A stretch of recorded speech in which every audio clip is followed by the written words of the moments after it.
Assalamualaikum warahmatullahi wabarakatuh. Syukur alhamdulillah saya panjatkan kepada Allah Subhanahu wa taala yang mana telah memberikan kesempatan kepada saya sehingga pada kesempatan ini saya dapat membuat video terkait dengan PDD UKTPT pengajaran sebagai salah satu syarat untuk mengikuti seleksi sertifikasi dosen tahun 2021. Sebelumnya, perkenankan saya untuk memperkenalkan diri. Nama saya Nur Aini Muhassana SPD MPD. Saya adalah dosen tetap di Program Studi Matematika Universitas Nahdlatul Ulama Purwokerto. NIDN saya adalah 0408 079001. Pada kesempatan ini, saya akan mendeskripsikan terkait salah satu mata kuliah yang saya akan ampu, yaitu mata kuliah Matematika Dasar. Pada kesempatan ini, saya akan mendeskripsikan atau menceritakan salah satu mata kuliah yang saya ampu, yaitu mata kuliah Matematika Dasar. Mata kuliah Matematika Dasar adalah mata kuliah wajib di Universitas Nahdlatul Ulama Purwokerto, khususnya untuk mahasiswa di Fakultas Sains dan Teknologi. Deskripsi mata kuliah Matematika Dasar ini merupakan suatu mata kuliah yang wajib memberikan kemampuan kepada mahasiswa sehingga memiliki pengetahuan dan keterampilan dasar matematika dan dapat menerapkan dalam bidang keilmuannya masing-masing. Jadi intinya bagaimana kita bisa memberikan pengetahuan dan keterampilan dasar matematika untuk dapat diterapkan di bidang ilmunya masing-masing. Untuk capaian pembelajaran mata kuliah atau CPMK itu sendiri adalah mahasiswa mampu mempelajari dan menjelaskan dan mencari himpunan, operasi himpunan, deret, sistem bilangan real, fungsi, limit, turunan dan metrik, serta dapat mengimplementasikan dalam kehidupan sehari-hari. Untuk mata kuliah Matematika Dasar ini mempunyai beberapa materi atau submateri yang harus disampaikan kepada mahasiswa. Yang pertama adalah terkait himpunan, yang kedua deret, ketiga sistem bilangan real, keempat adalah fungsi, kelima limit dan kekontinuan, keenam turunan dan aplikasinya, dan yang terakhir adalah metrik. Sedangkan buku referensinya, saya tidak mematok buku apa saja, tapi segala macam buku ataupun modul ataupun jurnal yang berkaitan dengan materi Matematika Dasar bisa digunakan oleh mahasiswa saya. Pada mata kuliah Matematika Dasar ini, saya akan menjelaskan teknik yang dipakai pada mata kuliah ini. Teknik yang digunakan adalah teknik DIA. DIA itu adalah delivery, interaction, dan assessment. Saya akan menjelaskan satu persatu dari teknik tersebut. Yang pertama adalah delivery, yaitu dalam sistem pembelajarannya. Karena di tahun 2020 awal, tepatnya bulan Maret, sudah terjadi pandemi COVID-19 yang menyebabkan pembelajaran atau perkuliahan dilakukan secara daring. Di sini, selama ini kita sudah melaksanakan perkuliahan secara daring selama 3 semester. Media yang digunakan dalam perkuliahan daring pun berbeda. Di sini saya menggunakan media WhatsApp Group karena dianggap oleh saya dan juga mahasiswa saya sendiri itu mudah untuk melakukan interaksi ataupun diskusi melalui WhatsApp Group. Yang kedua, Zoom atau Gimet, yaitu suatu media yang kami gunakan untuk dapat bertatap muka secara virtual. Yang ketiga adalah video pembelajaran, yaitu penyampaian materi yang dijelaskan melalui video pembelajaran. Yang keempat adalah SIAKAT, Sistem Informasi Akademik Universitas Nahdlatul Ulama Purwokerto, yang digunakan untuk UTS dan UAS. Selain itu, strategi pembelajaran yang saya gunakan dalam kuliah daring pada mata kuliah Matematika Dasar adalah 2, yaitu sinkronus dan asinkronus, di mana sinkronus saya menggunakan media Zoom atau Gimet untuk melakukan tatap muka secara langsung untuk penyampaian materi, diskusi, dan juga presentasi. Sedangkan untuk strategi yang kedua, yaitu asinkronus, saya Dalam penyampaian materi, baik dalam bentuk PPT, bentuk e-book, dan lain-lainnya, saya menggunakan media WhatsApp untuk disampaikan kepada mahasiswa. Yang kedua, untuk diskusi itu sendiri, saya juga menggunakan WhatsApp group agar lebih mudah penyampaian atau interaktif antara mahasiswa dan dosen. Yang ketiga, ada video pembelajaran. Saya gunakan media YouTube untuk menguploadkan video pembelajaran terkait dengan materi yang saya sampaikan. Dan yang terakhir adalah tugas ataupun kuis. Saya gunakan media Google Drive dan Siakat. Baik, selanjutnya saya akan menjelaskan terkait teknik yang kedua, yaitu interaction. Dalam hal ini adalah metode pembelajaran yang saya pakai pada mata kuliah matematika dasar. Di sini metode yang saya pakai yang pertama adalah metode ceramah. Kenapa saya menggunakan metode ceramah? Karena memang materi terkait dengan matematika dasar itu butuh penjelasan di awal terkait dengan konsep matematika itu sendiri. Metode ceramah ini juga saya lakukan dalam dua strategi, yaitu sinkronus dan asinkronus. Untuk sinkronus sendiri, saya akan menyampaikan atau menjelaskan materi lewat Zoom atau Gimet. Sedangkan asinkronusnya, saya akan membuat video pembelajaran terkait penjelasan materi terkait mata kuliah matematika dasar yang nantinya akan saya uploadkan di YouTube sehingga mahasiswa akan bisa mengulang materi yang sudah saya buat itu.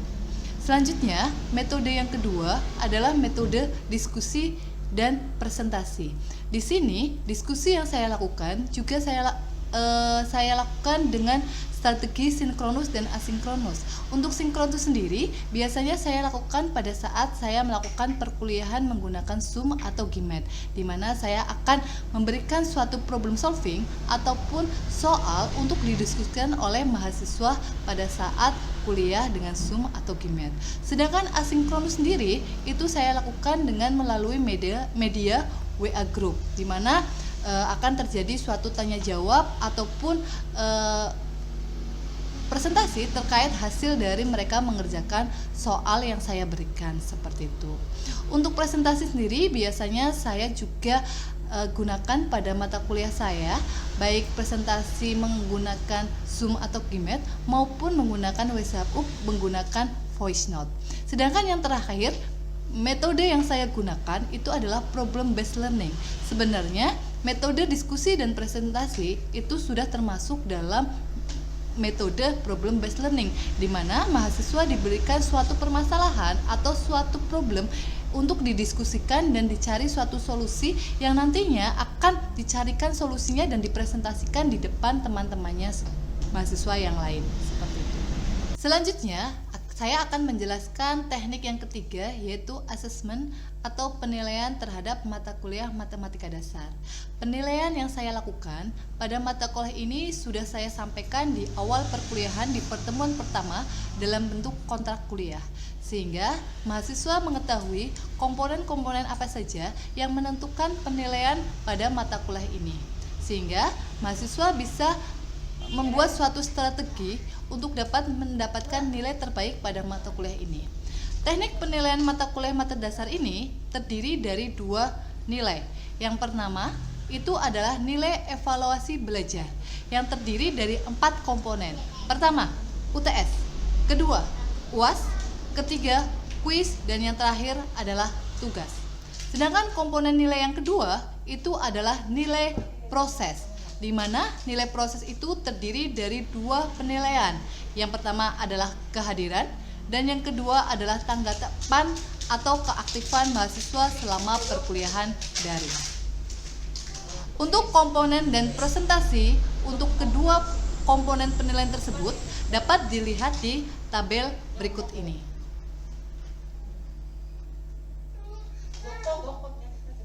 Selanjutnya, dari tabel itu sendiri kita dapat menentukan nilai akhir atau NA itu sama dengan dari 0,8 kali dari NEB. NEB adalah nilai evaluasi belajar ditambah dengan 0,2 kali dengan NPS. NPS itu adalah nilai proses, sehingga akan diperoleh nilai akhir dalam mata kuliah matematika dasar tersebut.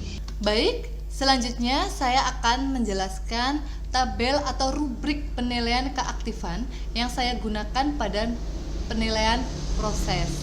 Jadi bisa dilihat di samping kanan ini adalah rubrik penilaian keaktifan yang terdiri dari 6 aspek yang dinilai, di mana bertanya pada dosen, menjawab pertanyaan, keaktifan dalam perkuliahan daring, kerjasama dalam hal diskusi dan pengerjaan tugas kelompok, tanggung jawab terkait dengan tugas dan pengumpulan tugas, dan yang terakhir adalah kedisiplinan, yaitu terkait dengan kehadiran pada saat kuliah dan pengumpulan tugas. Selanjutnya akan saya jelaskan terkait dengan indikator penilaian yang harus mahasiswa capai selama mengikuti mata kuliah matematika dasar.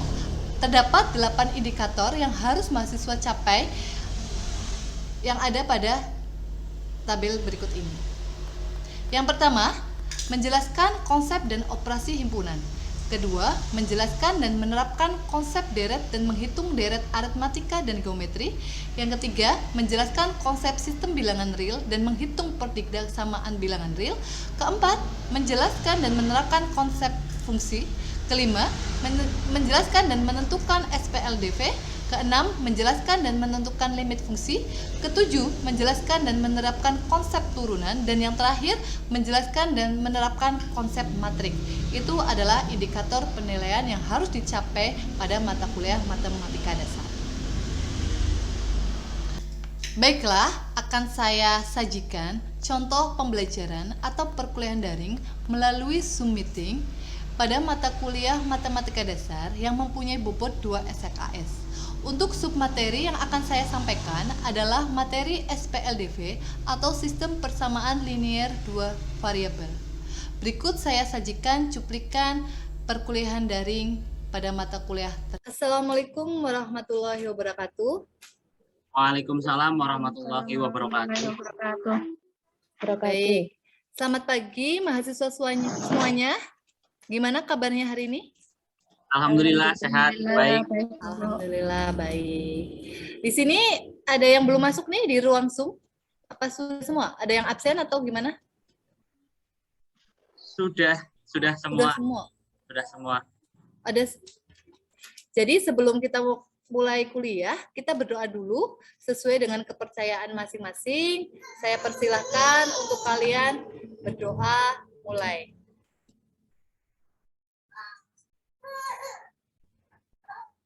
Selesai.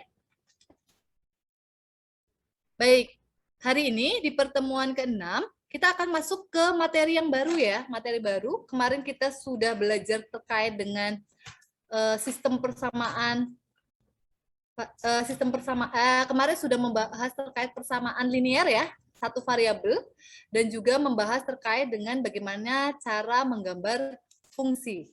Ya, sudah paham ya semua? Ada pertanyaan tidak untuk materi sebelumnya di pertemuan kemarin terkait itu tadi? Belum ada. Belum paham ya? Oke. Untuk hari ini kita akan membahas terkait dengan SPLDV, yaitu sistem persamaan linear 2 variabel. Tadi saya share screen dulu. Gimana? Saya sudah share screen, sudah bisa dilihat PowerPoint saya? Sudah terlihat. Oke. Oke, di sini hari ini kita masuk ke pertemuan ke-6, yaitu terkait dengan materi sistem persamaan linear 2 variabel dengan sub CPMK atau capaian pembelajaran untuk mata kuliah ini. Untuk mata kuliah ini pada materi SPLDV itu mahasiswa kalian semua itu harus mampu memahami dan menghitung himpunan penyelesaian SPLDV dengan menggunakan metode grafik, eliminasi, dan substitusi. Jadi nanti output dari pertemuan ini diharapkan kalian mahasiswa semua itu bisa mencari himpunan penyelesaian menggunakan metode grafik, eliminasi, dan substitusi. Baik. Sebelum masuk ke materi, saya akan melempar suatu permasalahan atau problem solving ya, yang berkaitan dengan kehidupan sehari-hari. Di sini jika umur Sani 7 tahun, lebih tua daripada umur Ari, sedangkan jumlah umur mereka adalah 45 tahun, berapakah umur mereka masing-masing? Di sini ada yang bisa mencari umur Sani dan umur Ari? Permasalahan ini nanti akan kita bisa selesaikan dengan menggunakan metode grafik atau metode eliminasi dan substitusi pada materi SPLDV ini. Kita masuk terlebih dahulu ke persamaan linear dua variabel. Sebelumnya, siapa yang tahu apa itu persamaan linear dua variabel? Ada nggak di sini? Kemarin, materi kemarin. Apa itu persamaan linear dua variabel? Silakan, Danika mungkin? Persamaan yang memiliki dua variabel, Bu. Persamaan yang memiliki dua variabel begitu. Ya, variabelnya bisa X, bisa Y Bisa gitu ya, X atau ya. atau lainnya gitu, Bu. Yang penting variabelnya ada dua gitu ya. Persamaan yang variabelnya ada dua. Oke. Ya, yang namanya persamaan linear dua variabel itu adalah sebuah persamaan yang pangkatnya itu satu linear. Di sini linear berarti pangkatnya satu dan mempunyai dua variabel yaitu X dan Y. Dan biasanya persamaan linear dua variabel itu mempunyai bentuk seperti ini. AX plus BY sama dengan C. Untuk ABC itu adalah bilangan real. Begitu. Sedangkan A itu harus lebih besar daripada 0 dan B juga harus lebih besar pada 0. Karena kalau sama dengan 0 nanti variabelnya akan menghilang begitu. Makanya harus lebih besar pada 0. Nah, di sini variabelnya adalah X dan Y. Nah, untuk mencari variabel itu, nilai sembarang variabel itu kita bisa dengan cara memasukkan salah satu nilai pada sembarang variabel sehingga kita akan mendapatkan nilai variabel lainnya. Misalkan nih, kita masukkan X-nya itu 1, berarti kita akan bisa mencari nilai Y-nya. Atau mungkin kita masukkan nilai Y-nya, maka kita akan dapat nilai X-nya, seperti itu, untuk mencari hasil dari persamaan linear dua variabel. Oke.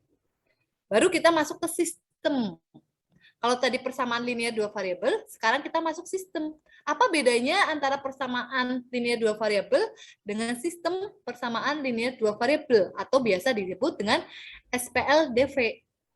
Ternyata kalau ada kata-kata sistem itu sebenarnya adalah kumpulan dua atau lebih persamaan linear dua variabel yang disajikan seperti ini. Jadi kumpulan dua atau lebih persamaan linear dua variabel itu bisa disebut sebagai SPLDV.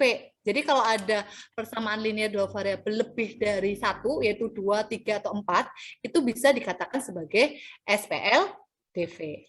Contohnya bentuknya seperti ini, yaitu AX plus BY sama dengan P, CX plus DY sama dengan Q. Ini kan dua persamaan linear dua variabel, tapi dijadikan satu.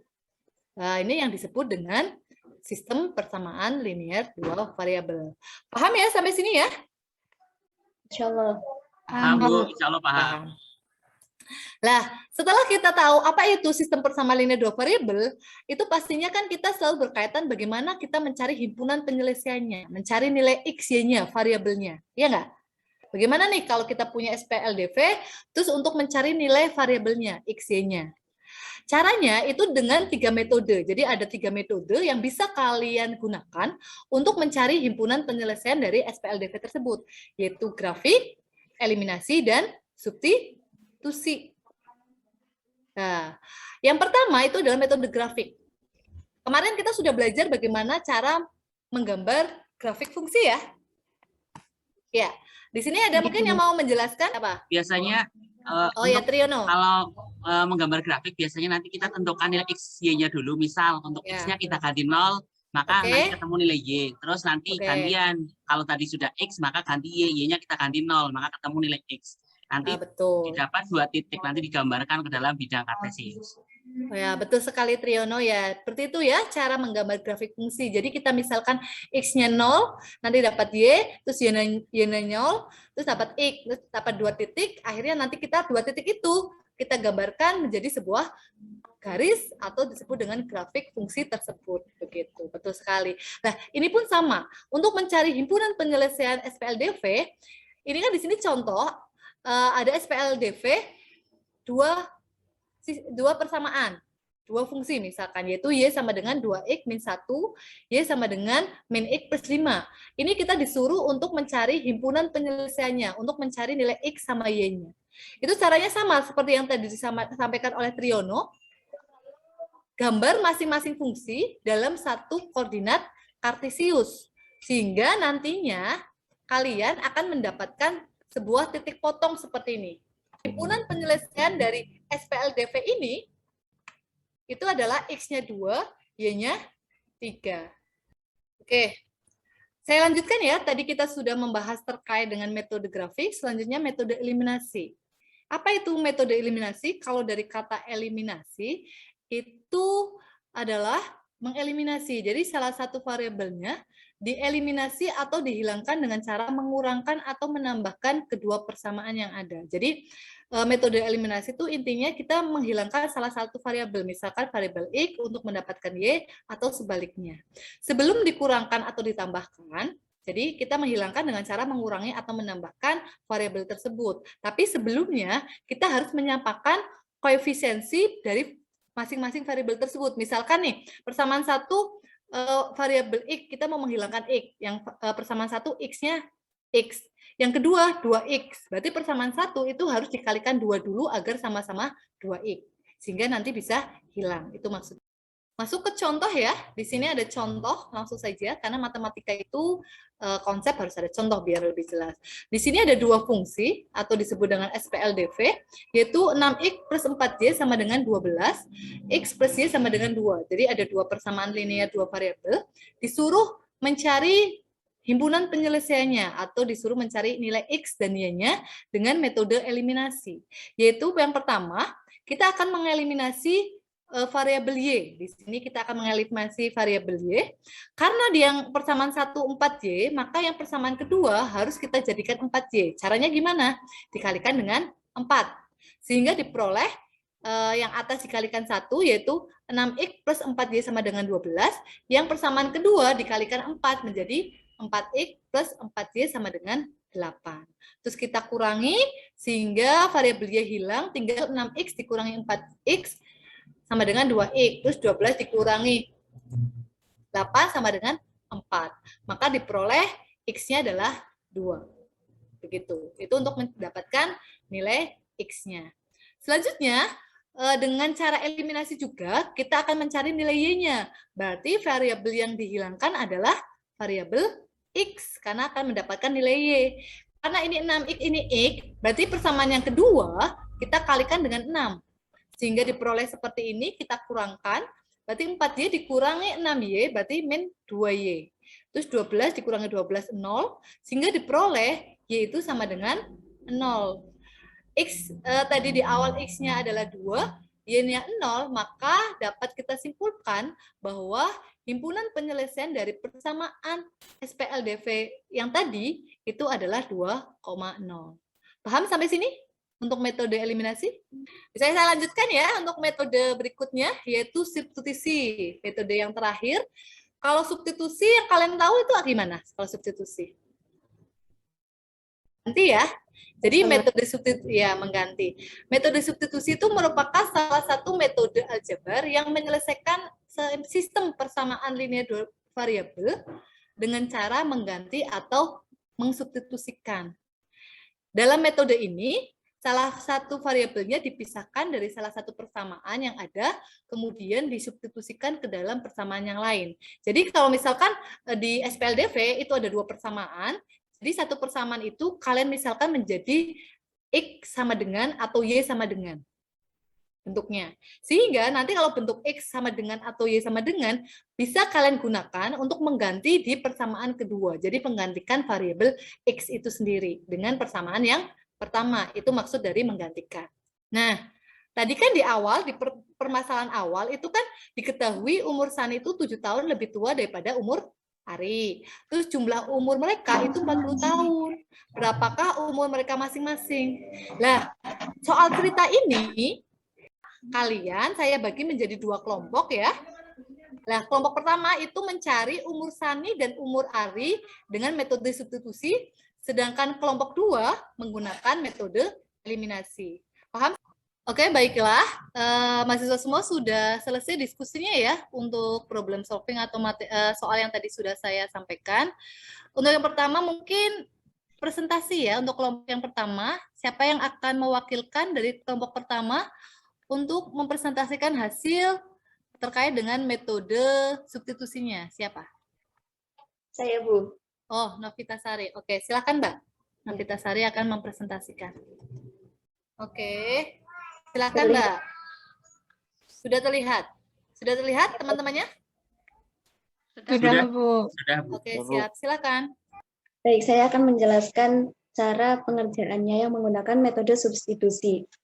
Nah, kita permisalkan Sani itu menggunakan simbol X, Ari menggunakan Y. Persamaannya menjadi X dikurangi Y sama dengan 7, itu untuk persamaan yang pertama. Persamaan yang kedua yaitu X plus Y sama dengan 43. Lalu kita membuat persamaan yang ketiga, itu X min Y sama dengan 7, menjadi X sama dengan 7 plus Y. Lalu substitusikan atau melibatkan nilai X ke dalam persamaan kedua, yaitu X plus Y sama dengan 43. Nah, nilai X-nya sudah diketahui, 7 plus Y ditambah Y sama dengan 43, lalu 7 plus 2Y sama dengan 43, 2Y sama dengan 43 dikurangi 7, 2Y dikurang 2Y sama dengan 36, lalu kita ketahui nilai Y-nya yaitu 18. Nah, untuk selanjutnya yaitu substitusikan nilai Y sama dengan 18 ke persamaan 3. X sama dengan 7 plus Y. Lalu X sama dengan 7 plus 18. X sama dengan 25. Nah, setelah kita mengetahui nilai X dan Y, berarti kita sudah mengetahui jadi nilai jadi umur Sani adalah 25 tahun dan umur Ari adalah 18 tahun. Seperti itu, Bu. Oke, bagus sekali. Betul ya? Sesuai dengan metode substitusi diperoleh umur Saninya 25. Ya, jadi di sini saya akan menjelaskan penyelesaian dari permasalahan tadi dengan metode eliminasi. Di sini dimisalkan umur Ari yaitu X dan umur Sani Y, yaitu sama dengan X plus 7. Umur keduanya yaitu 43. Dimasukkan ke persamaan yaitu Y sama dengan X plus 7 dan X plus Y sama dengan 43. Untuk menentukan nilai X, eliminasikan kedua persamaan dengan mengeliminasi variabel Y. X plus Y sama dengan 43. Yang persamaan kedua, X plus Y sama dengan 7. Oke, bagus sekali Mbak Sofia.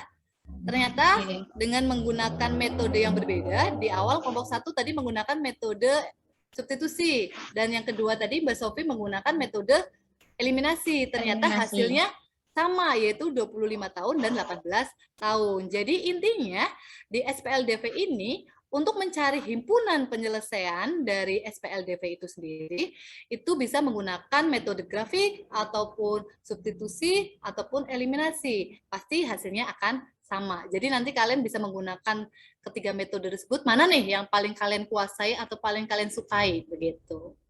Paham? Oke. Sebelum kita sudahi kuliah hari ini, saya akan memberikan tes formatif ya. Tes formatif pada kalian. Oke. Jadi nanti saya ingin melihat sejauh mana sih sebenarnya pemahaman kalian terhadap materi yang sudah kita pelajari hari ini. Untuk kuliah hari ini saya cukupkan. Jadi kita simpulkan bersama bahwa SPLDV, sistem persamaan linear dua variabel, itu adalah suatu sistem yang terdiri dari dua atau lebih persamaan linear dua variabel yang bisa dicari himpunan penyelesaiannya menggunakan 3 metode, yaitu grafik, substitusi, ataupun eliminasi. Begitu. Untuk hari ini saya cukupkan. Terima kasih. Wassalamualaikum warahmatullahi wabarakatuh. Waalaikumsalam warahmatullahi wabarakatuh.